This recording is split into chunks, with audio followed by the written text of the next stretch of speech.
tickle the heart. Let all music take you there, where star will take you everywhere, bringing music closer to your heart. Star will take you there. Only barbecue, only grill, only side dishes, only additional dishes with only charcoal barbecue. Indulge and choose from our 8 types of meat. Beef samgyeopsal, pork samgyeopsal, spicy samgyeopsal, tender flavorful moksel, pork barbecue, spicy chicken, and chicken barbecue. Don't limit those cravings and go all out with more than 20 additional dishes. From ramyun, soy sauce chicken, fried chicken, dumplings, kimali, tteokbokki, chop suey, spaghetti, macaroni salad, kimbap, vegetable salad, cookies, doenjang soup, egg soup, sweet and sour pork, and many more to satisfy your appetite. Top your foodie experience with unlimited side dishes to choose from with a variety of vegetables, finger foods, noodles, spices, and many more. Best experience with family and friends. Treat yourself and visit us now at Samgyup Pocha, located at number 2 Leonard Wood Road, Manuel A. Rojas, Baguio City. Open from 11 a.m. to 10 p.m. Redefine Unlimited.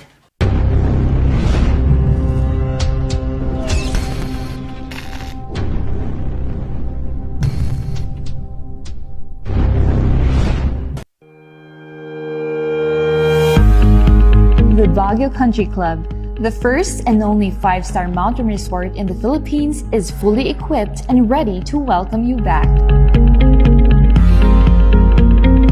The club has thoroughly worked on adapting to the new normal. The usage of any of the facilities and amenities of the club is governed with specific rules, regulations, and procedures in accordance to the medical, physical distancing, and disinfecting protocols. And as you return back here to your second home and make new memories with us, we assure you that at the Baguio Country Club, you do not have to worry, because we can assure you that the club continuously puts great importance to the health, safety, and wellness of its members, guests, and employees. The most beautiful design you will find ever. Great furnitures and better price. Made in Korea. Art and Furnitures. Visit us at San Luis, Bugula, Union. Contact us at 0915-117-0111. Art and Furnitures.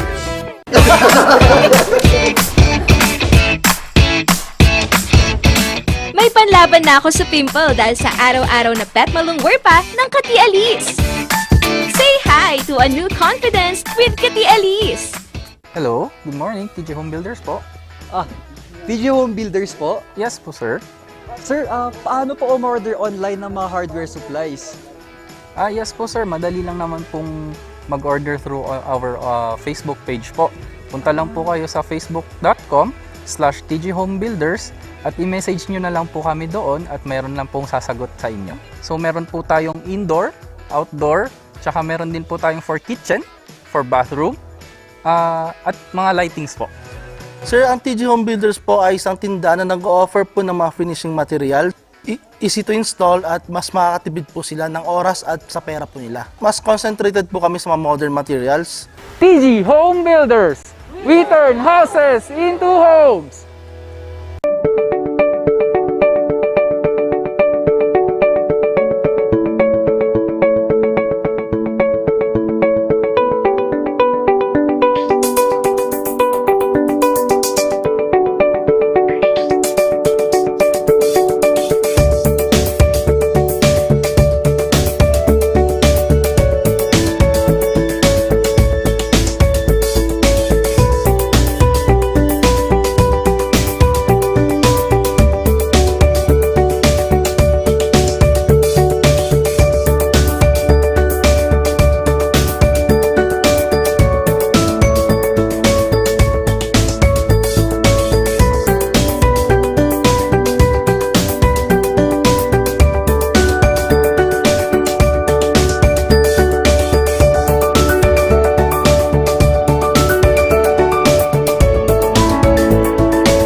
Narito ang ilang tag-initipid tips na pwedeng gawin ng hindi nahihirapan at nananatiling komportable sa pang-araw-araw na pamumuhay. I-defrost ang ref kapag lampas na sa 1/4 pulgada ang yelo. I-check ding mabuti ang pinto ng ref para masigurong hindi tumatagas ang lamig. Bawasan din na maggamit ng maraming ilaw. Linisin at tanggalin na lang dumi at alikabok sa mga bumbilya para mas maging maliwanag ang mga ito. Magtulungan tayong lahat sa mahusay na paggamit ng kuryente upang masigurong tuloy-tuloy na maihahatid ang kuryente saan man sa bansa. Isang paalala mula sa NGCP.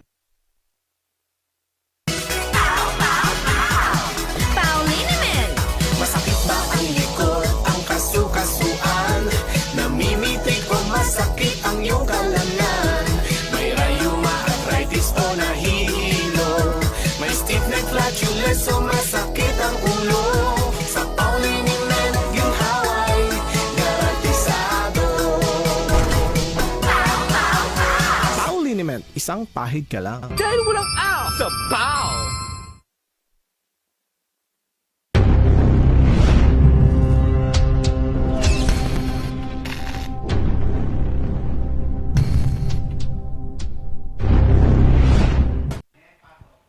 Hooray! Wednesday! Ngayon, talaga, Webes talaga, no? Webes talaga ngayong araw na to. At patapos na ang linggo at ang huling linggo ng Agosto. Tuloy-tuloy pa rin natin ibibigay sa ating mga ka-Rangers ang mga kaganapan, hindi lang dito sa Luzon, Cordillera, sa buong mundo. At lalo na, makakausap natin mamaya, live ang ating isang OFW sa Afghanistan mamaya. Yun nga, partner, and hooray for the life that he has given to us for every morning. And syempre sa safety also of our interview. And of course, partner and Kabsat, and to all car Rangers, we will also give you a quick update naman sa isa nating barangay and what they have done so far for their hooray constituents. At ituloy-tuloy na natin ang pag-hooray natin dahil nandito na din ang ating City Budget Officer. Yes, mamaya makausap natin at talagang kung anong mga ganap naman sa ating city government ng syudad ng Baguio. Yes, naman, partner. And we have so much for more. Kasi, partner, we will also give them a quick update sa ating status sa Paralympics. Yes, wow. At talagang hep-hep hooray na yan, no? Yes! At aariba yan dahil ito ang tambalang Sipaw ng Morning Balitaktakan.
Nagbabalik ang tambalang Sipaw! Ako, si Papa P ang magpapasaya at magbibigay sa inyo ng mga karagdagang kaalaman dito sa Cordillera at sa Luzon at sa buong mundo. Dulot ay good vibes. Responsible, inspiring stories, and of course, critical acclaims of our mga balita, mga ka-Rangers, sa kikay, kakulitan at kakwentuhan nyo ngayong agahan. At pasadahan naman natin yan ngayon. Makausap naman nating live na live ngayon ang ating President ng OFW community in Afghanistan na kahapon ay kakauwi lang galing sa lugar kung saan napakagulo pa sa Afghanistan. At ngayon, kakamusin natin ngayon si Sir Joseph Gumpala. Good morning. Good morning, Sir Joseph. Sir Joseph, i-on po natin ang ating audio para marinig po natin. Or headset po natin. Yan nga, di ba, partner? And hooray talaga kasi at least he is home with us here in the Philippines. Yun naman yung gusto natin sa ating lahat ng mga Pilipinong nasa Afghanistan. And makakamusta nga natin sila at makakausap natin sila. No, partner? Yes, oo. At dahil nga, di ba, for the past week talaga, pinag-usapan ang kaguluhan sa Afghanistan na kung saan nagkaroon ng kapangyarihan na ng Taliban para pamahalaan ang bansang Afghanistan. At isa sa mga naipit dito, ang ating mga kababayan ng OFW. Sir Joseph? Yes, Sir Joseph, dito na po. Sir Joseph? Ayan. At babalikan po natin si Sir Joseph Gompala para magkaroon tayo ng update at kalagayan naman at makumusta ang ating mga kababayan sa Afghanistan. Oo Yes. naman. At para sa mga update naman natin, narito na ang iba pa nating update patungkol sa Paralympics naman. Yes, partner. At noong last Tuesday nga, August 24, talagang umariba ang ating mga atletang Pinoy sa Paralympics. At ito nangyari sa Tokyo. Kaya nga, partner, we are very proud and nakaka-hooray kasi we have 5 representative partner, no? We have Mr. Allen Ganapin and he is representing for Para Taekwondo. We also have Gerald Mangliwan, Para Athletics, which is all around, no, partner? And also Jeanette Aceveda, which is another for our Para Athletics. Of course, we have representative for Para Swimming. We have Ernie Gawilan and syempre Gary Behino for Para Swimming. Wow. Again, naman, partner, these are very hooray and hooray for our mga para athletics that they've been using their incapacities to actually bring honor for everyone. Kaya it doesn't limit us there, di ba, mga car rangers? Kung ano man yung pagkukulang natin, we take it as a strength and nakikita natin how they've been fighting. So tayo, hooray lang tayo every day. At patuloy talaga nga last time, di ba, Olympics natin sa Tokyo, umariba ang ating 4 na atleta naman na sila Nesty, Carlo, at ang ating Heidelin Diaz. Talagang binigay nila ang kanilang todong lakas at kakayahan para may bandera ang ating bandila sa ibang bansa. At ito na nga ang ating Paralympics naman, 5 atleta para abutin ang gintong medalya. Let this be an inspiration sa atin mga car rangers because it is another reason for us to hooray. Kasi yung nga naman, di ba, hindi naman matitigil yan kahit man meron tayong pagkukulang man.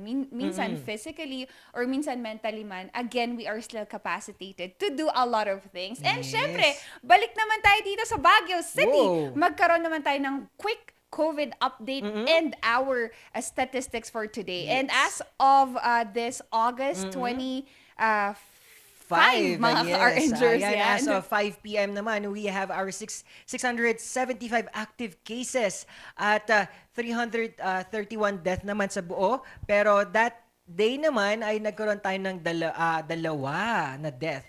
And the recovery of 15,884.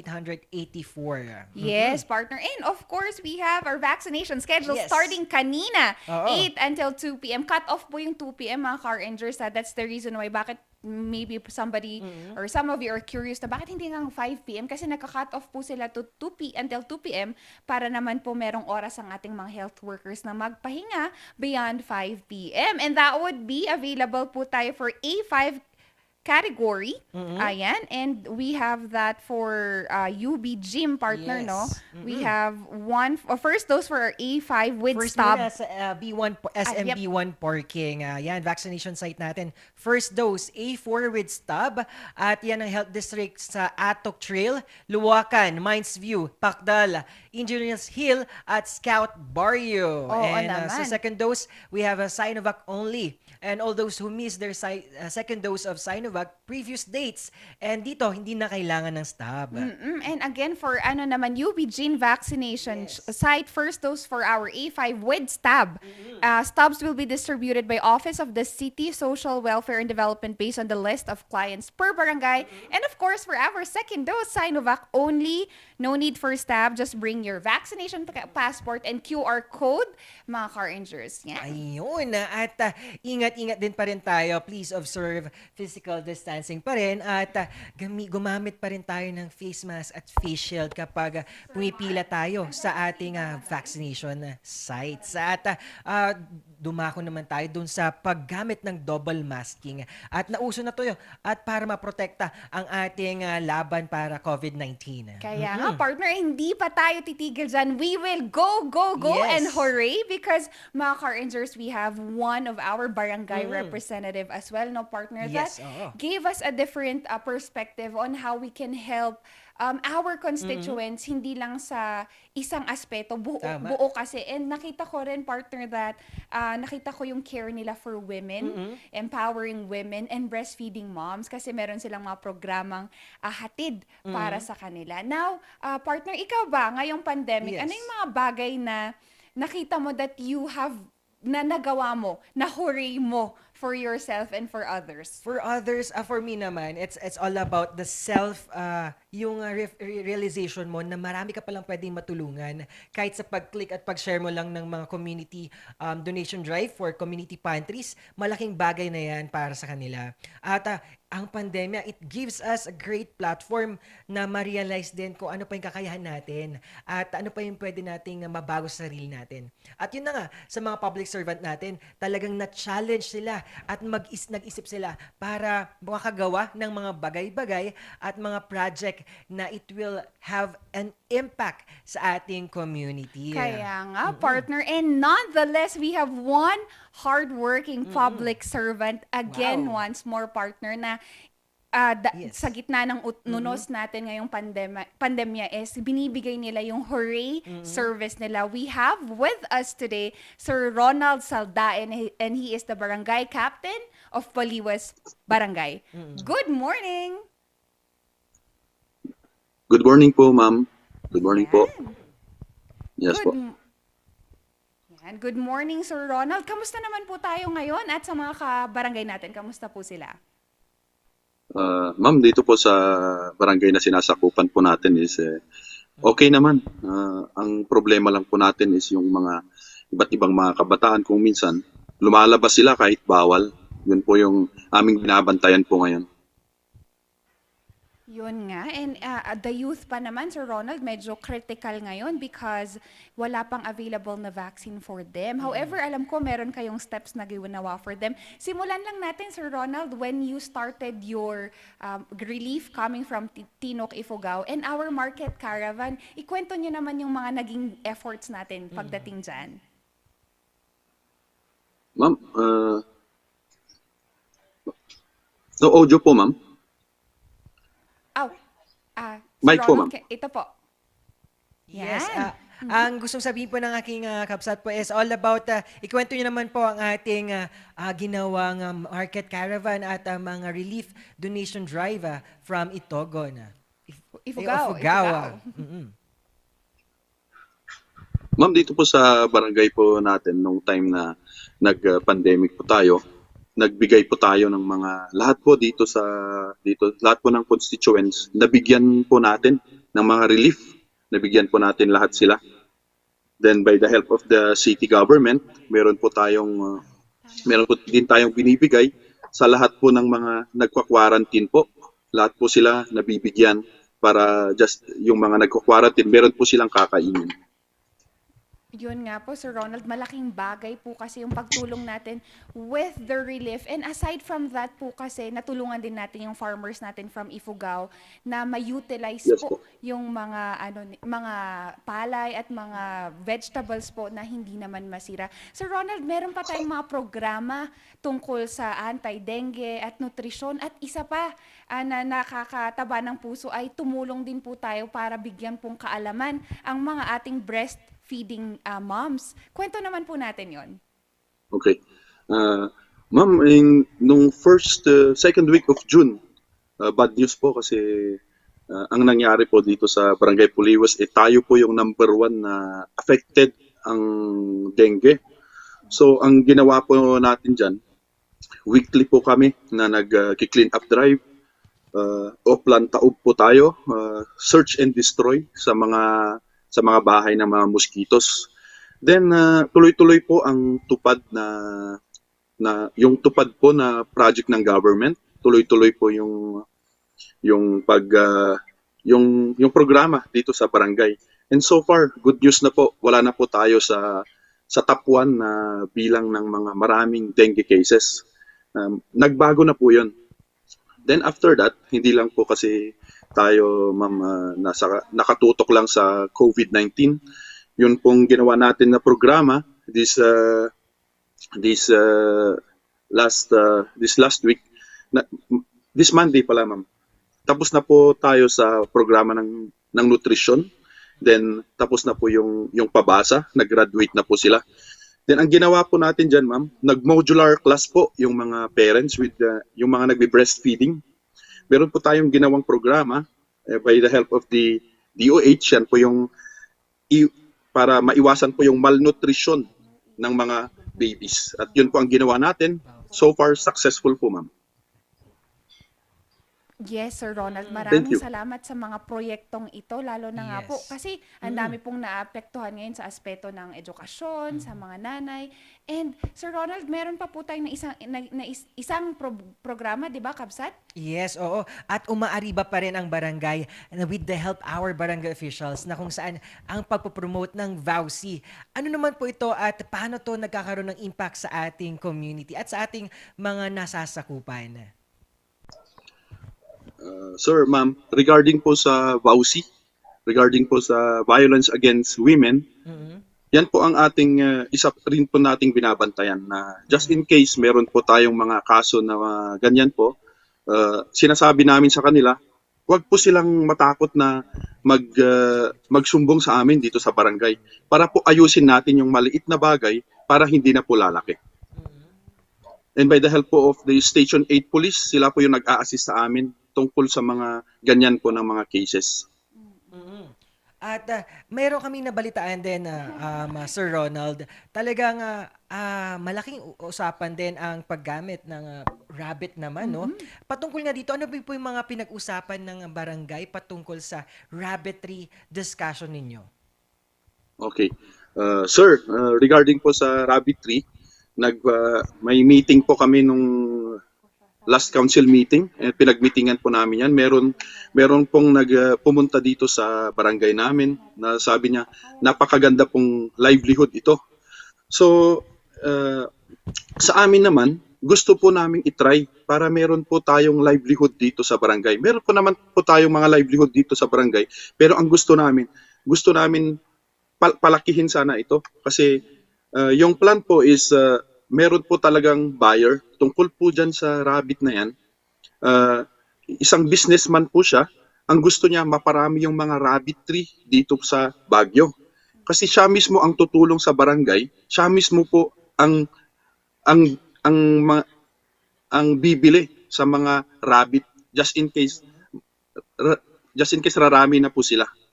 Yun po yung isang project na gusto naming simulan po ngayon. And that's for our livelihood, no? Kapitan. And also, nabanggit nyo rin po yung tupad program nyo kasi nakita po namin na napakalaki po ng ginawa natin sa pag-utilize ng ating tupad workers. Kahapon nga po, nabanggit nyo na nag-distribute din po kayo. Ikwento nyo naman po sa amin yung mga naging beneficiary ng itong programa na ito, Cap. Okay. Ma'am, kahapon po, in-assist ko po yung mga beneficiaries po natin. Sila po yung mga senior citizens na tumulong sa tupad ng programa ng gobyerno. Sila po yung mga naglinis dito sa ating barangay. And yung benefits po nila, meron po silang makukuhang cash incentive. Pero napakalaking tulong po yung ginawa nila na tumulong sa paglilinis. At saka ito po yung isang reason kung bakit na-decrease po yung dengue cases po natin. Tuloy-tuloy po kasi yung paglilinis namin, ma'am. Yun po. Thank you. Yes, at Sir Ronald, nabanggit nga natin yung mga senior citizen. At patungkol nga rin dito, ang vaccination ng ating mga kapwa, ng ating mga senior. Paano po natin napapersuade at kaano nakalaki ang vaccination rate ng ating barangay sa mga senior at iba pa nating mga kategorya? Okay, sir, a total of senior citizens po natin from our barangay records, 240 po yung senior citizens po natin. 240, then ang vaccinated po is 189 na po sila. Then ang unvaccinated po is 51 lang ang unvaccinated po dito sa barangay natin. So hindi po natin mapilit sila kasi nga ang sinasabi naman natin diyan is kung sino po talaga yung may gusto, huwag po natin silang pilitin, pero ini-encourage po naman namin sila. Then kung titignan natin yung percentage is nasa parang pumapasok na tayo sa parang 85% na eh. Parang 80 to 85% na po yung vaccinated po natin. Yes, Yes, naman. ang laki. Oo. Malaking number po yan, Sir Ronald. And also, since nasa vaccination na din tayo, recently po nakita namin na ang Barangay Poliwas ay nagbibigay po ng libreng vaccination ID. Tama po ba? At libreng lamination ng mga ganitong vaccination card. Bakit po natin to ginagawa, Sir Ronald? Ma'am, yung mga, ma'am parang ganito po kasi yun, ma'am. Dito po, parang tulong-tulong po tayo. Nagtutulungan po tayo dito sa community. So, kung meron po silang ibibigay na parang voluntary ibibigay, kukunin po namin yung mga ibibigay nila. Pero kung wala po silang maibibigay, ikukuhan naman po natin, ilalaminate din po natin para tulong din sa kanila, ma'am. Naman. Sir Ronald, nakita namin yung determinasyon at yung hooray na pag-ariban ninyo sa mga programa dyan sa barangay. At itong darating na eleksyon, para sa inyo, ano po ang tunay na kahalagan ng pagtulong at pagiging public servant ngayong pandemya? Okay. Of course, very challenging po ang task natin dito sa community. Of course, lahat po ng barangay captains dito sa Baguio, ganito rin po ang ating ginagawa. Lahat po sila nag-e-effort, lahat po tayo nag-e-effort. So, hindi po natin makamit kasi yung parang successful na gawain kung hindi tayo magtulong-tulungan eh. So, very challenging talaga. So, number 1 po ang ginagawa po natin, dapat hindi tayo ma-stress. Then number 2, dapat we need a healthy lifestyle para syempre tuloy-tuloy yung trabaho natin para hindi tayo magkasakit. And of course, mag-pray po tayo. Mag-pray po tayo sa ating Panginoon for the protection for everyone. Yes, Sir Ronald. And Sir Ronald, imbitahin naman natin yung constituents natin on your upcoming activities at saka sino na rin po yung mga gusto nating pasalamatan. Okay, nagpapasalamat po ako sa inyo, ma'am. Dito po sa programa natin, dito sa RNG Luzon. Of course, dito po sa Barangay Poliwas, meron po tayong next na activity this Saturday. We have a clean-up drive. So, inaanyayahan ko po kayo. Lahat po tayo, please cooperate para maiwasan po ang dengue ulit dito sa ating barangay. So, nagpapasalamat din po ako sa inyo sa pagiging very cooperative po sila. So, kung bakit tayo nawalan na po tayo sa top 5 sa dengue cases po natin. So, yun lang po, ma'am. Thank you po. Maraming salamat, Sir Ronald, at sa inyong pagpadayon sa mga iba't ibang programa dyan sa barangay. Maraming salamat po. Thank you po. Thank you po. And good morning. Wow! Sa ating barangayan with our Sir Ronald, talagang pinakita nila na iba't ibang sektor ang kanilang gustong tulungan, ang nanay, ang senior citizen, ang mga kabataan, at marami pa. Yes, yun nga, partner. And yung nakita kasi natin na sinisimulan lang nila sa simpleng activity, yung paglilinis. And ang laki na nung naging impact kasi nga naiwasan pa natin ang pagkalat ng dengue. And Kabsat, may nagbabalik. Ayan, ngayon nakuha na natin, makausap natin naman live na live si Sir Joseph Gumpala. Good morning! Good morning, Sir Joseph.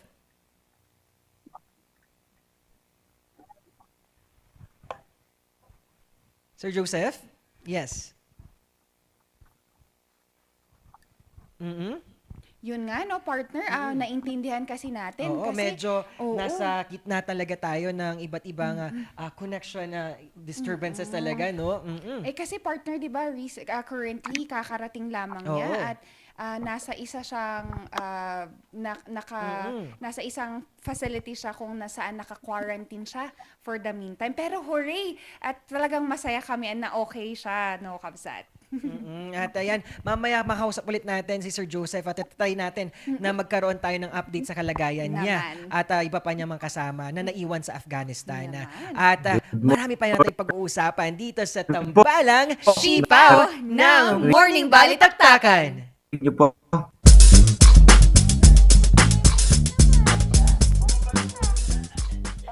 Hear the music of our hearts.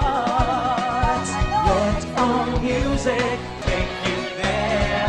Where Star will take you everywhere. Bringing music closer to your heart. Star will take you there. Only barbecue, only grill, only side dishes, only additional dishes with only charcoal barbecue. Indulge and choose from our 8 types of meat. Beef samgyeopsal, pork samgyeopsal, spicy samgyeopsal, tender flavorful moksel, pork barbecue, spicy chicken, and chicken barbecue. Don't limit those cravings and go all out with more than 20 additional dishes. From ramyun, soy sauce chicken, fried chicken, dumplings, kimali, tteokbokki, chop suey, spaghetti, macaroni salad, kimbap, vegetable salad, kakis, doenjang soup, egg soup, sweet and sour pork, and many more to satisfy your appetite. Top your foodie experience with unlimited side dishes to choose from with a variety of vegetables, finger foods, noodles, spices, and many more. Best experience with family and friends. Treat yourself and visit us now at Samgyup Pocha, located at number 2 Leonard Wood Road, Manuel A. Rojas, Baguio City. Open from 11 a.m. to 10 p.m. Redefine Unlimited.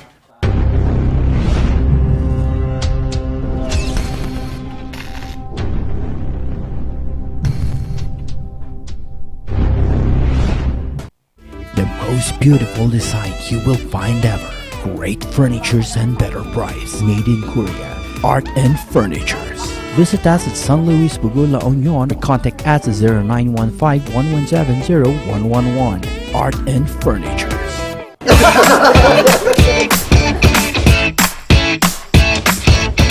May panlaban na ako sa pimple dahil sa araw-araw na pet malungwerpa ng Kati Alice. Say hi to a new confidence with Kati Alice. Hello, good morning, TJ Home Builders po. TJ Home Builders po? Yes po, sir. Sir, paano po umorder online ng mga hardware supplies? Yes po, sir. Madali lang naman pong mag-order through our Facebook page po. Punta lang po kayo sa facebook.com/tjhomebuilders at i-message nyo na lang po kami doon at meron lang pong sasagot sa inyo. So meron po tayong indoor, outdoor, tsaka meron din po tayong for kitchen, for bathroom, at mga lightings po. Sir, ang TG Home Builders po ay isang tindahan na nag-o-offer po ng mga finishing material. Easy to install at mas makakatipid po sila ng oras at sa pera po nila. Mas concentrated po kami sa mga modern materials. TG Home Builders! We turn houses into homes!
Narito ang ilang tag-initipid tips na pwedeng gawin ng hindi nahihirapan at nananatiling komportable sa pang-araw-araw na pamumuhay. I-defrost ang ref kapag lampas na sa 1/4 pulgada ang yelo. I-check din mabuti ang pinto ng ref para masigurong hindi tumatagas ang lamig. Bawasan din na maggamit ng maraming ilaw. Linisin at tanggalin na lang dumi at alikabok sa mga bumbilya para mas maging maliwanag ang mga ito. Magtulungan tayong lahat sa mahusay na paggamit ng kuryente upang masigurong tuloy-tuloy na maihahatid ang kuryente saan man sa bansa. Isang paalala mula sa NGCP.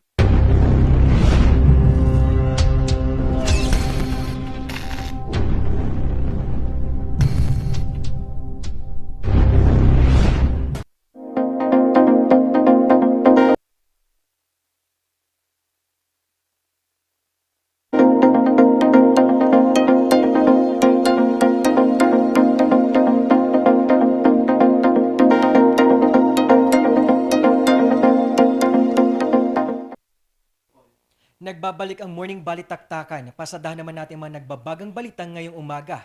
Pagiging complacent ng mga nabakunahan ng COVID-19 sa syudad ng Baguio na obserbahan at rollout ng mga bakuna pinapaigting pa. Narito ang balita ni Charles Nicolimon.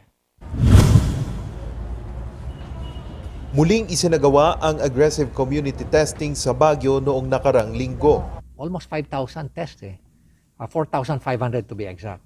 Kaya lang, ang nagpa-test lang is around 2,300, 2,400. So, makikita mo nun, unlike in the past na nagkakaroon tayo 2 months ago and the previous aggressive community testing, talagang pumipila ang tao. Pero this time, alam mo, hirap na hirap kaming i-produce yung 4,500. Ang nagpa-test nga lang is 2,300 plus.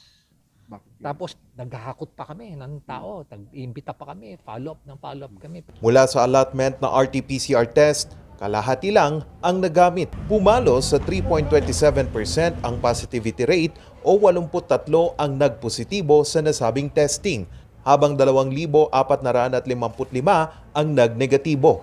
Sa obserbasyon ng alkalde, mas madami ang gugustuhing magpabakuna kaysa sumailalim sa testing. Napansin din ang pagiging kampante na ng mga nabakunahan. People would like to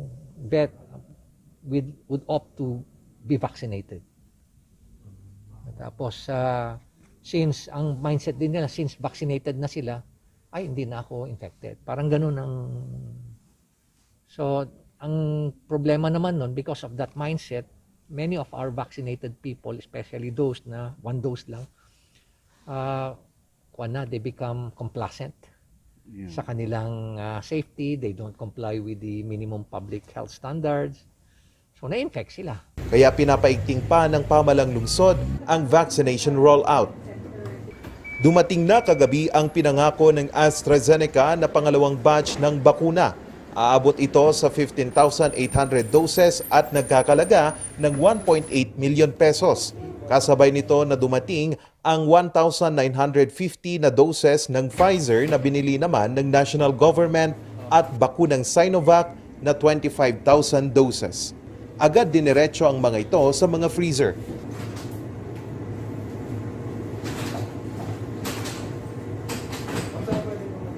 Ang dumating ngayon is yung LGU purchase na AstraZeneca, 15,800 doses. And then meron din naman yung Pfizer from national government na 1,950 doses. May kasabay kasi na dumating na Sinovac, 30,000 doses. Ang ibibigay ng DOH sa atin is 25,000 doses. Wala pa namang balita kung may darating na second dose ng Gamaleya sa lungsod. Halos magtatatlong buwan lang delayed ang second dose. So sa mga due date na ng Gamaleya for second dose, maghintay pa rin tayo dahil as of today, wala pa rin dumarating na second dose for the Gamaleya. Update kasi ng DOH, wala pa daw, and then wala pang news kung kailan kasi hindi naman sila nagsasabi ng date. Kung may tentative date ba na pagdating, wala pa. Dahil pa rin sa banta ng Delta variant, ang mga batang edad 17 pababa at mga senior citizen ay bawal munang lumabas. Pwede lang mamasyal ang mga bata at mga matatanda sa mga open air na mga lugar. Pinalitan na naman tayong bagong executive order na yung mga 17 and below bawal na munang lumabas unless na yung kanilang travel is very very essential, no? kung sakali na medical reasons yan, but they have to be accompanied by escorts, by elders, no? Pati yung ating mga over 65 years old, bawal na muna rin, no? Kaya naman, ang bagsak ng mga gustong magliwaliw ang Burnham Park. Yung local lang, meron at meron mga pailan-ilan. Pero tumatanggap kayo ng mga bata na... Opo, kasi open naman siya area eh. Hindi naman kami bawal doon. Basta kasama yung mga magulang nila. Pag hindi po kasama yung magulang nila, tinatanong namin yung age ng bata. Tapos, gano'n naman, magbabike lang siya, tapos uwi na, gano'n. Wala namang problema kay Aling Annalyn ang mga patakaran dahil hanggang ngayon kasi patay pa rin naman ang turismo sa lungsod. Pero you recommend pa rin na payagan pa rin yung mga bata? Payagan pa rin. Kasi naboboard na rin sila. Stress na rin sila. Dalawang lalaki huli sa magkahiwalay na bypass operation sa syudad ng Baguio. Nagbabalik para sa detalye ng balitang ito, si Charles Nicolimon.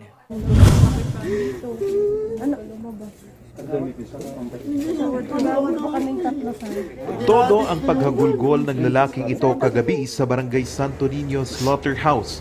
Hinuli siya ng mga operatiba ng Philippine Drug Enforcement Agency Baguio dahil umano sa pagbebenta ng droga. Nakilala itong si Rogelio Postadan III, 31 taong gulang at residente ng nasabing barangay.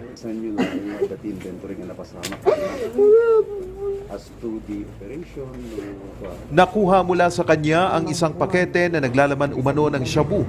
May bigat itong 1.5 grams at nagkakalaga ng 8,000 piso. Nabawi din mula sa bag ng suspect ang boodle money na ginamit sa transaksyon. Tumanggi namang magbigay ng anumang pahayag ang suspect. Ayon sa PDEA, high-value target si Rogelio dahil umano sa pagbebenta nito ng iligal na droga.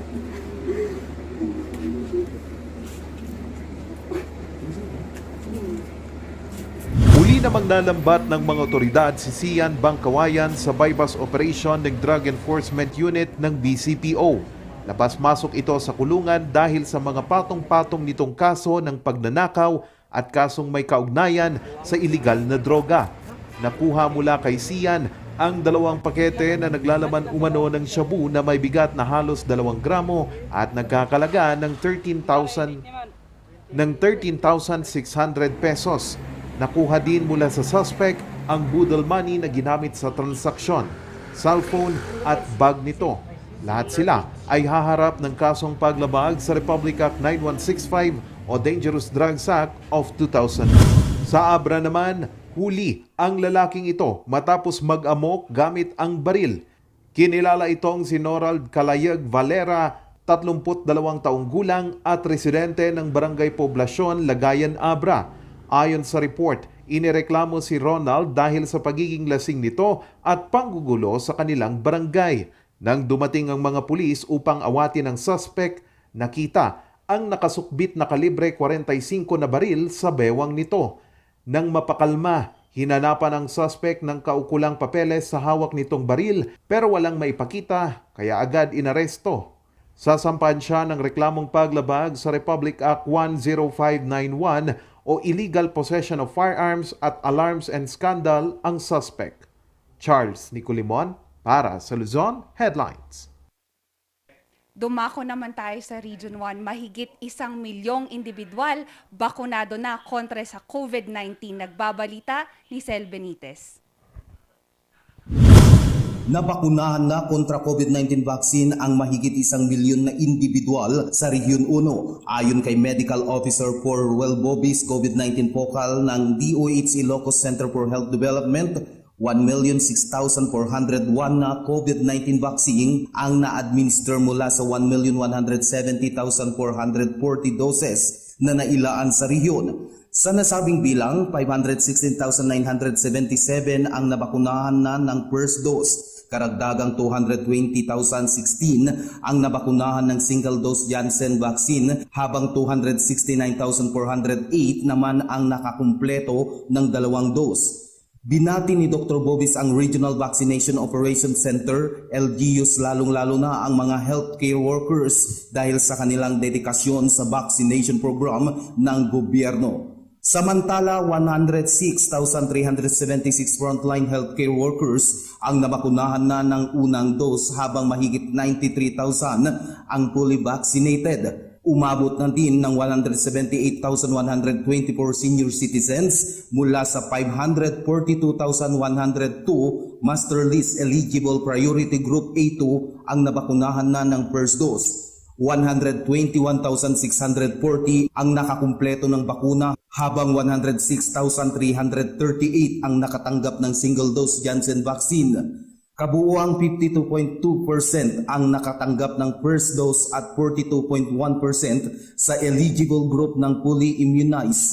Ayon pa kay Dr. Bobis, target ng rehiyon na mabakunahan ng 95% na senior citizens. Muling sinabi ng doktor na tuloy-tuloy ang koordinasyon nila sa National Vaccination Operation Center para sa sapat ng supply ng bakuna sa mga darating na araw. Bago matapos ang kasalukuyang taon, target din ng rehiyon na mabakunaan ng 70% na populasyon. Tulong at programa ng mga ahensya sa Sitio Lingawa, Santa Cruz, malaking kaginhawaan sa mga residente. Charmy Bosque, nagbabalita. Malaki ang nabago sa Sitio Lingawa, Barangay Pidpid, Santa Cruz, Ilocos Sur matapos ang pagbabahagi ng tulong at skills training ng iba't ibang ahensya sa mga residente.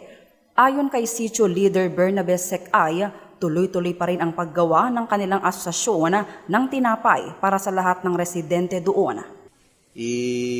Dati makasapol ma'am, mabalin nga team reday dyan ni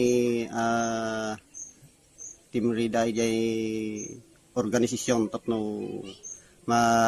pagtutungtungan dakit mabalinda manin irrogate agluto itultuloy ti agluto ta dati simpo na panakaisarding na ma'am agsipod ti kinado ti trabaho agtultuloy lata ma'am aglutluto ta agsipod ta damuten ti basit nga dumdum ket kadagya intid ti ma'am iti DTI. Malaki din aniya ang naitulong ng solar-powered lights mula sa TESDA dahil malawak ang maiilawan nito at libre kung kaya't hindi na nila kailangang magbayad pa ng kuryente. Maragsakan kami launay. Narigat mi ma'am mi kas no kas ano ti kinaragsak mi tatta nga napalabas nga panawon nga ginggatatta mas bareng no mas pay ma'am idi mon uli nga aldaw iti kanayon nyo nga panaki kanayon nyo nga may iyo panang bisbisita kara kami iti aging ginit iti banbantay ma'am. Isa ang Sitio Lingawa sa mga local communist armed conflict affected barangay ang naging resipiyente sa iba't ibang programa at proyekto ng lokal na pamahalaan at provincial government, lalo na ang national government agencies na miyembro ng Poverty Reduction Livelihood and Employment Cluster LCAC. Mula dito sa Santa Cruz, Ilocos Sur, Charmy Bosque para sa Luzon Headlines.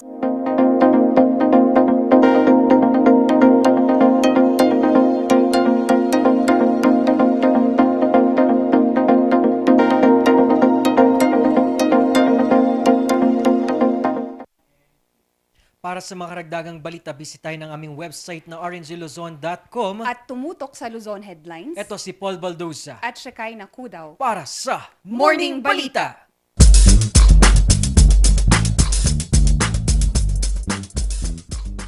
Hear the music of the heart.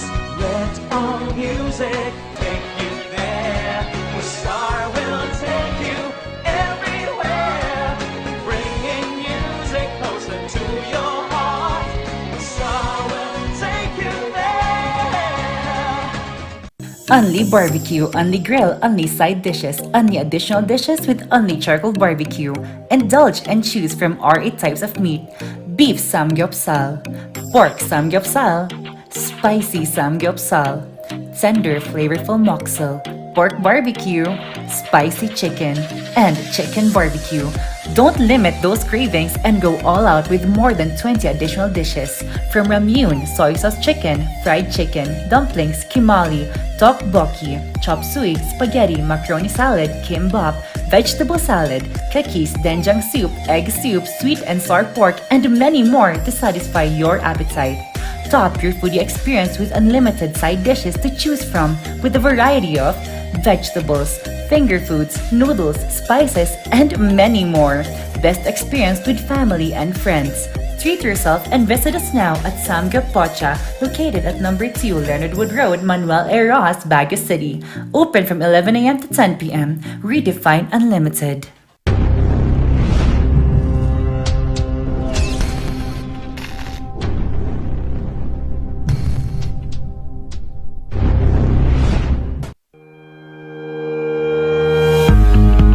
The Baguio Country Club, the first and only 5-star mountain resort in the Philippines, is fully equipped and ready to welcome you back. The club has thoroughly worked on adapting to the new normal. The usage of any of the facilities and amenities of the club is governed with specific rules, regulations, and procedures in accordance to the medical, physical distancing, and disinfecting protocols. And as you return back here to your second home and make new memories with us, we assure you that at the Baguio Country Club, you do not have to worry because we can assure you that the club continuously puts great importance to the health, safety, and wellness of its members, guests, and employees. The most beautiful design you will find ever. Great furnitures and better price. Made in Korea. Art and Furnitures. Visit us at San Luis Bugo, La Union. Contact us at 0915-117-0111. Art and Furnitures.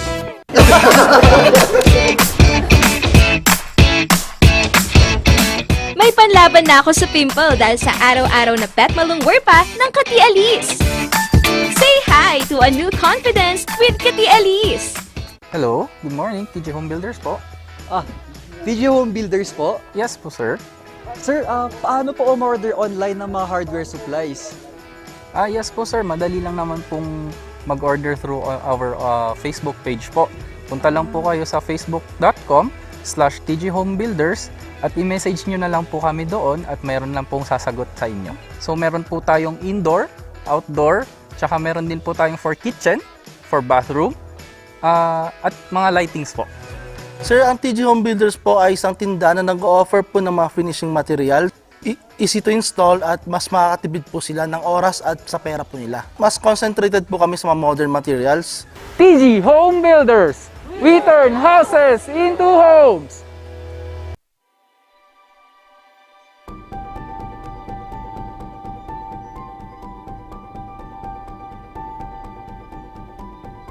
Alam naming nag-aalala ka.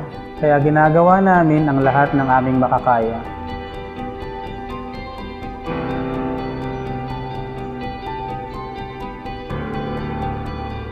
Para safe ka dito sa ospital.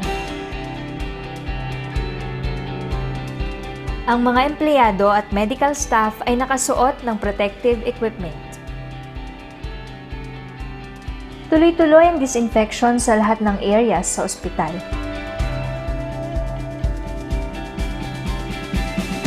Sinisiguro din na may tamang social distancing ang mga pasyente. Ang bawat pumapasok, kinukuha ang temperatura at mga detalye para sa contact tracing. Hiwalay ang lugar sa mga regular na check-up o procedure. At sinisiguro, ang mga equipment at kwarto ay sterilized at malinis.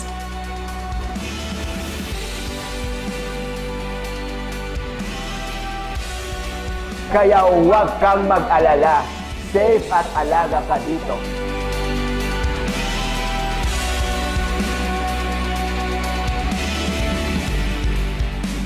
Dito sa Lorma Medical Center, nakahanda kaming magbigay serbisyo nitong bagong panahon para sa iyo at para sa pamilya mo.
Hooray Huwebes! Ayan, kanina napag-usapan din natin sa ating barangayan ang kanilang hooray na hooray, ang na-advocacy nila at pagtulong nila sa iba't ibang sektor, senior citizen, nanay at kabataan. Yes naman, partner. And hindi pa tayo titigil dyan kasi with us today is another hooray person that would give us a quick overview kung ano nga ba ang nangyayari sa ating budget.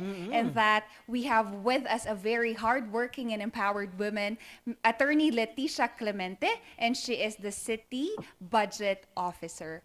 Good morning! Good morning to everyone, especially sa RNG staff and our viewers. Magandang aga po sa inyong lahat. Good morning, Attorney. And Attorney, before po natin mag-start, gusto lang namin kayong kamustahin naman po ngayong pandemic. Okay naman kami. Of course, yung mga mahigpit na mga health protocols dito sa City Hall natin ay we are complying with it. Though sabi nga nila, dapat may mga 50% of the workforce should be work from home. Pero dahil sa kadami ng trabaho na kailangan din na pumasok ay medyo tuloy-tuloy ang buhay sa City Hall. Yes, Attorney Leticia. Alam natin na handang-handa na para mabigyan natin mga kaalaman ng mga ka-Rangers patungkol sa budget. Pag-usapan na natin yan, Attorney Leticia. Yes. So I was asked to give information on our city budget.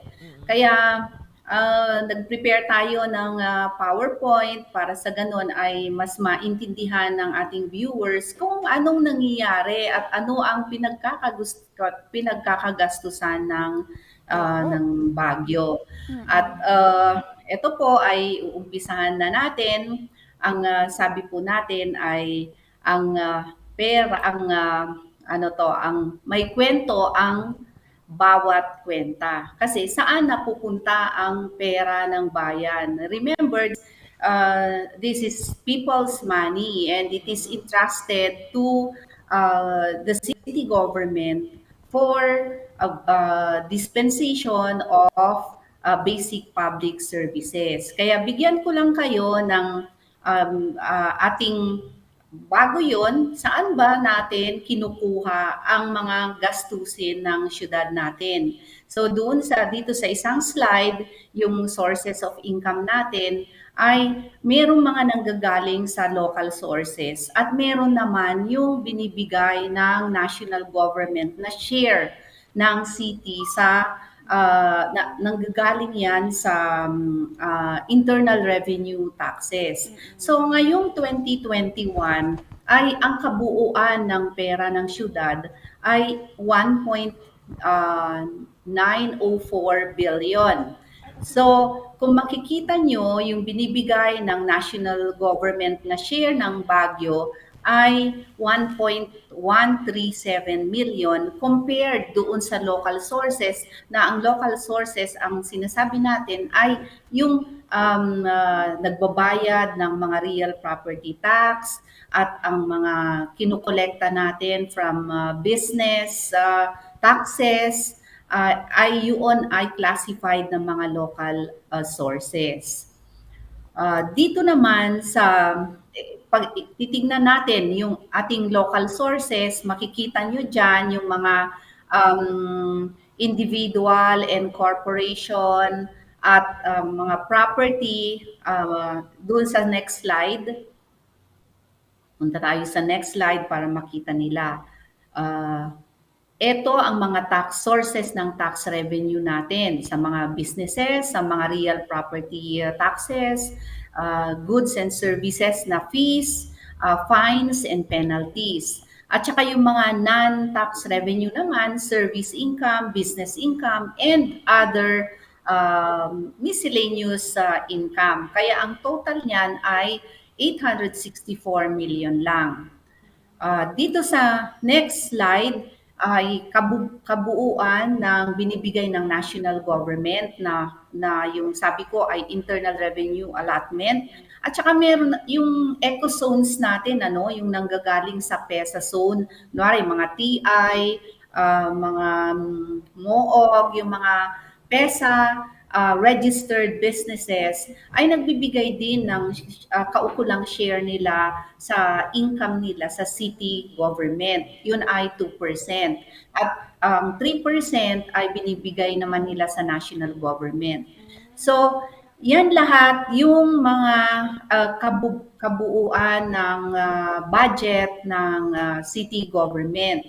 At kung mapapansin ninyo, noong 2020 ay 2 bilyon. Pero ngayong 2021 ay bumaba, naging 1.9 billion lang. At kung bakit? Dahil na nga rin sa epekto ng ating pandemya. Dito sa next slide natin, check ko lang. Okay. So, doon sa 1.9 billion na sinasabi ko, ay makikita natin yung distribution niyan dito sa pie. So, ang mga tauhan natin na nag-dispense ng basic services ay nag-allocate kami ng 855 million. Yung operational expenses ay 700 million. At yung mga development fund na tinatawag, yan na yung mga proyekto na napupunta sa ating syudad at saka mga barangay. And this would represent yung mga roads, mga bridges at kung mga infrastructure development natin. So kung makikita nyo, napakakonti lang talaga niyan. 200 million lang. Paano yun? Parang sa dami ng populasyon natin, sa dami ng mga kailangan gawin because of urbanization, parang talagang kulang ang ating mga pondo. Kaya dito, this is where partnership with the private sector should come in. Doon naman sa ating mga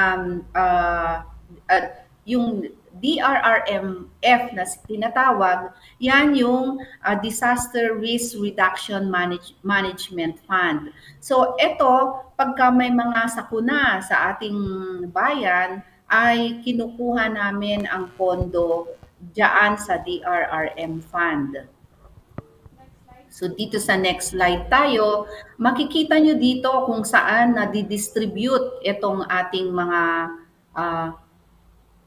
yung saan ba itong medyo dito tayo sa slide kung saan napupunta ngayon itong pera natin. Ang sabi nga natin ay bumaba siya by 11%. Itong MOE gawa nga ng ating epekto ng pandemya at wala kaming mga nakukolekta na taxes ngayon.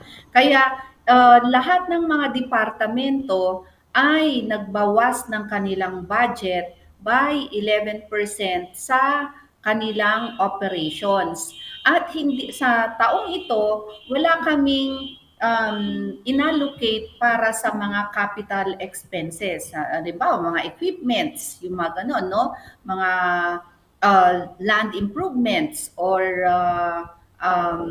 furnitures, equipments. Wala kaming inallocate na ganon dahil nga sa kakulangan ng ating pondo.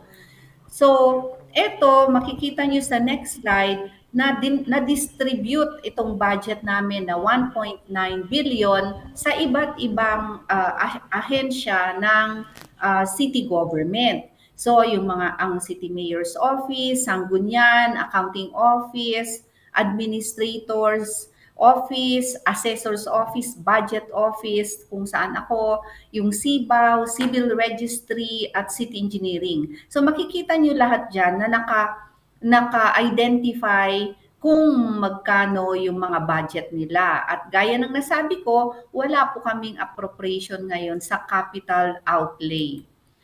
Ito, ang malaking pinagkakagastusan po natin ay nasa General Services Office. Kung makita nyo yung budget nila ay 316 million of the total budget. Bakit, saan ba kasi yan ginagamit? Yan po ay naka-allocate para sa mga waste collection and disposal natin. At alam naman natin lahat na tayo ay nagpapadala pa ng basura natin sa Kapas, Tarlac. Dahil nga sa kakulangan ng space dito sa atin, wala tayong makuha na engineered sanitary landfill. And of course, we allocate about 186 million under the City Health Service Office. Yan yung mga basic health services. At iba't ibang services pa, like yung sa environment and parks, malaki din ang kanilang budget, at pati yung social welfare services. So dito sa next slide natin, tayo ay sumusuporta din sa mga national offices, hindi lang po sa atin.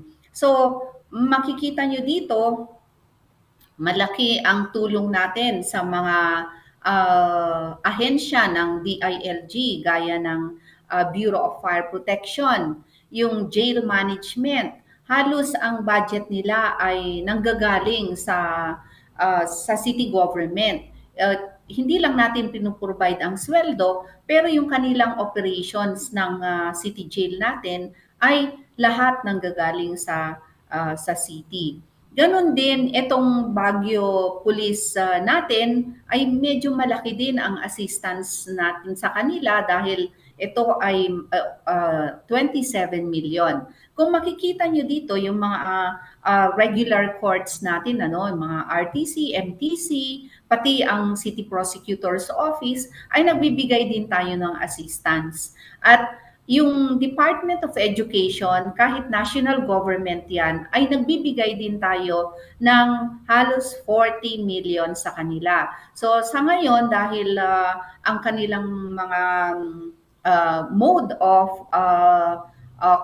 instruction ay ay online, may mga modules, kaya nag-augment kami ng mga printing of modules to the different levels sa elementary at saka high school. So ngayon magbibigay pa tayo ng mga tablets sa mga indigents na hindi sila nakakasabay sa online or sa virtual dahil sa kakulangan ng mga gadgets nila. So dito naman sa 2022 ay meron na implementasyon yung Mandanas ruling na sinasabi na noon ay internal revenue allotment lang ang pinagkukuhanan ng syudad ng kanilang share, ay itong Mandanas ruling na to ay madadagdagan dahil hindi na lang yung internal revenue taxes ang panggagalingan ng share, kung hindi pati yung sa customs duties. So pag pinagsama yon ay lalaki na yung share ng lahat ng LGUs. So ang share kasi ng national government sa mga taxes ay 60% at ang LGUs naman ay 40%. So doon sa 40% na yan, pinaghahatian lahat ng mga LGUs nationwide. So ito ngayon ang ating share for 2022 na binigay ng national government. Kung makikita natin, ngayong 2021 ay 1 billion ang share from the internal revenue allotment. But in 2022, they have increased it to 1.3 billion. So that means we have an increase of 380 million. At ito ay pupunta ngayon sa mga programa na na-devolve sa ating syudad. So ano-ano yung mga devolved functions ay nakalagay din naman sa batas at pero karamihan diyan ay from social services, doon din sa health services, mga tourism at saka sa mga manggagaling sa DPWH. Ngunit kahit na meron tayong increase, ang sabi ng national government ay sa susunod na mga taon, 2023, ay yan mababawasan. Bakit? Lahat yan ay dahil sa epekto ng pandemya. So doon sa next slide, makikita niyo dito na sa national level, national level, ay for 2022, 959 billion.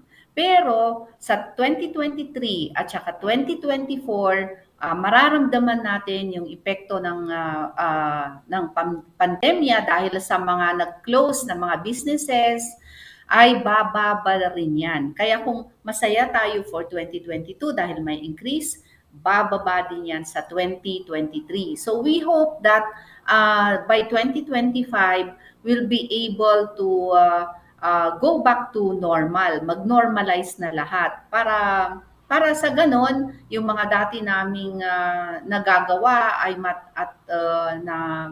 na-deliver na services ay magagampanan na ng siyudad ng Baguio. So, ano naman ang mga ano ang role ng local government? So, nag-issue ang national government ng Executive Order number 138.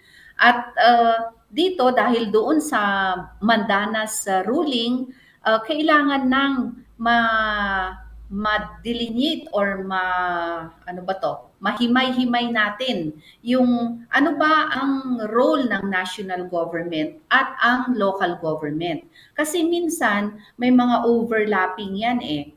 At kung may overlapping siya, ay nagli-lead din to a waste of resources. Kaya gusto natin na i-delineate na yung ano ba yung gagawin nyo at ano naman yung pupunuan ng LGU. So, ang local government natin ay kailangan mag-prepare ng devolution transition plan. Lahat na ng mga to ay ilagay natin sa papel, no? Para sa ganon ay meron tayong sinusundan. Kaya mag-create din ng Committee on Devolution para sa ganon ay mailagay lahat yung mga functions ng mga ahensya natin dito sa city government at ito ay mapupunduhan. So, lahat ng mga LGUs na mga medyo nasa 4th class hanggang 6th class, meron silang in-establish na Growth Equity Fund. Ito ay para mabalanse yung pera ng national government. So, dito tayo sa susunod. Yan. Kailangan ang mga tao sa local government unit ay ma-capacitate para sa ganon ay they can dispense public services in an excellent manner. Kailangan mabigyan sila ng appropriate training para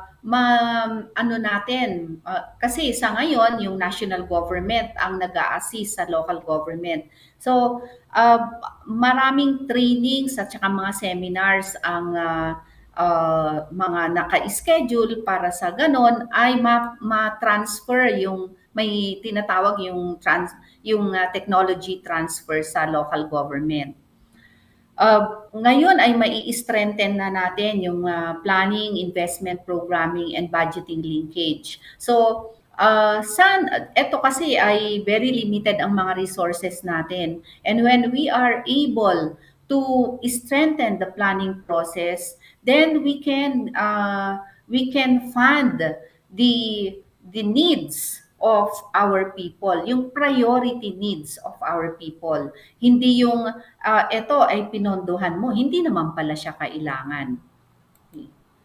So yung susunod na slide natin, pinapakita natin kung yung 5-year na comparative budget natin since 2018. Pag tinitignan nyo ito, no, medyo may dito sa 2021, bababa siya. Pero we hope to increase it to 2.3 billion in 2022.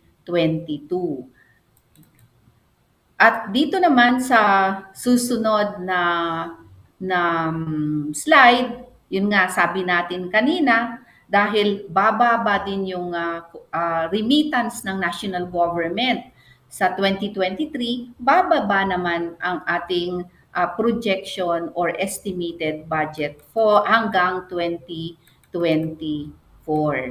So, ito po yung kabuuan ng information for this segment, at marami pa pong kailangan na malaman ng ating mga syudad tungkol sa budget at sa income natin. Marami din ngayong taon na may mga concerns ang mga citizens natin sa pagtaas ng ating real property taxes, at yun ay tinutugunan din ng city government. Kaya dahil sa kakulangan po ng ating oras, ay yan po ang aming maibahagi sa inyo sa ngayong umaga. Maraming salamat po. Opo. Napakaganda nung meron tayong kaalaman sa mga nangyayari patungkol nga sa budget, at usapin yan mainit na usapin yan kapag budget ng hindi lang sa government natin here sa city ng Baguio, pati sa iba't ibang lugar at sa Pilipinas. Kapag budget ang usapin, dapat ingatan yan dahil pera yan ng bayan. Attorney, meron lang kaming gustong malaman. Nakita po natin na may fund allocation for natural disaster. And sir, attorney, nakita natin na malaki yung allotment for that. Ngayong pandemic po ba, naging sapat yung fund na yon? At kung nagkulang po, saan po tayo humingi ng a fund for this current pandemic? Thank you for asking that. Hindi talaga, pag nakita nyo yung allocation namin for DRRM fund ay 95 million lang. Pero ang ginagastos na natin ay more or less 200 to 300 million na para sa COVID operations. Yun ang hindi ko nabanggit kanina. Ito, ang ginawa natin ay hindi kami nag-implement ng mga projects na sa tingin namin pwede namang ipatupad yan sa ibang araw, sa susunod na mga araw. Kaya nag-realign kami ng mga pondo. Kung titignan nyo, ang aming expenses ay napupunta sa mga isolation facilities natin kasi wala naman tayong hospital, ang BGH ang tertiary hospital dito sa Baguio, at hindi yan pinupondohan ng city government. So tayo nag-establish ng mga isolation facilities, etong mga vaccination sites na ngayon para sa mga vaccines natin like UB, SLU, dati dito sa St. Vincent, pero wala na ngayon. At yung mga iba pa na mga satellite vaccination sites ay ginagastusan natin lahat yan. At ano ang malaki? Ang malaki ay yung pag-hire namin ng mga job orders to assist us in the vaccination activities. Like kailangan mo kasi puro mga registration online tayo, at saka mga encoders. Para sa ganon, pag nandun na sila sa vaccination site, ay nakikita mo na, So wala kaming mga empleyado na ganyan. Lahat ay hinire namin. We hired additional nurses, mga doctors, yung mga ganon. And the establishment of the triage, lahat yan ay ginagastusan mo. Yung mga testing natin, mga antigens and all that. Kaya medyo malaki rin ang gasto sa COVID. At kung ito ay nagpatuloy, ay talagang madre-drain ang resources ng syudad natin. Kaya yun nga, medyo ang ano ngayon ay kailangan ang mga residents natin ay sumunod sa mga health protocols natin. That's the only way kasi na ma-prevent natin yung spread. At pagka hindi mo yan na-prevent, baka hindi na magkakasya ang mga resources natin sa pagtugon ng mga ito. So, yun, mga 300 million ang ginagastos natin para sa COVID operations. At meron pa kaming kulang hanggang December ngayong taon. Kaya magsasubmitin na naman kami sa sanggunian ng 95 million para sa mga sweldo ng mga tao sa mga triage natin, yung mga gamot na dinidistribute natin sa mga barangays, at saka mga testing na ginagawa natin at saka mga contact tracing. Kasi nung mga nakaraang taon at saka nitong nakaraang buwan ay nagbigay ng assistance ang DILG sa mga contact tracing personnel.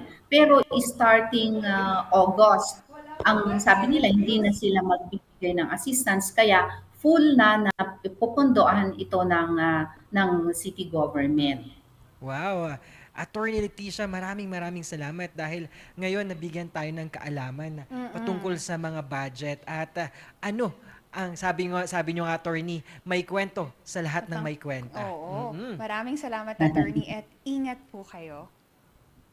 Maraming salamat din. Yes, wow.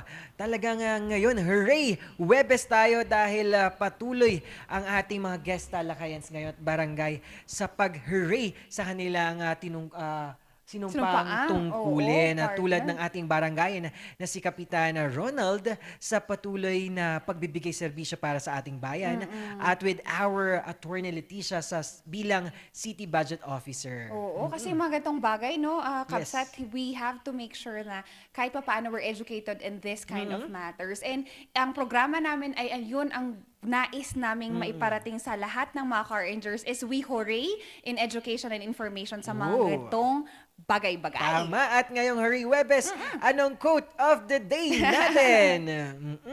At ang sabi ni Tony Sorenson, kapitbahay namin yan si Tony Sorenson. Strength comes from struggle. When you learn to see your struggles as opportunities to become stronger, better, wiser, then your thinking shifts from I can't do this to I must do this. You're right naman, Wow. partner. And ang dami, ang ganda nung ganong Hooray na hooray, no? na araw, partner, Oo. kasi it's a reminder for everyone that you must do it. Tama. At isa na namang araw ang Yes. natapos. Ito na yung pangalawang araw bago matapos ang linggo ng Grabe, ang huling linggo ng bilis, Agosto. oo. At for sure, kakanta na dyan na si Jose Marichan. Sisilip Next at week, dudungaw na siya, sisilip at partner. kakanta na yan at Oo. mafe-feel na natin ang pinakamahabang pagdiriwang ng Pasko dito sa Pilipinas. Oo. And hooray! Hooray na. Once again, ako si Papa P ang magpapainit at magpapasaya, dulot ay good vibes. Sheki kay kakulitan, kakwentuhan nyo sa bayan ng nyo ang gahan. Ito ang tambalang Sipaw ng Morning Balitaktakan.